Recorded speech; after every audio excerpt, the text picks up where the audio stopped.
எல்லாரும் கர்த்தரை கெம்பீரமாய் பாடுங்கள். மகிழ்ச்சியோடே கர்த்தருக்கு ஆராதனை செய்து ஆனந்த சத்தத்தோடே அவர் சந்நிதி முன் வாருங்கள். கர்த்தரே தேவன் என்று அறியுங்கள்.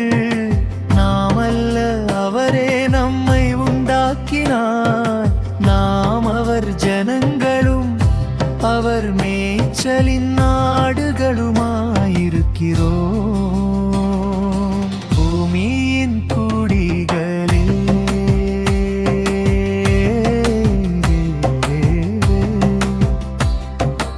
எல்லாரும் கர்த்தரை கெம்பீரமாய்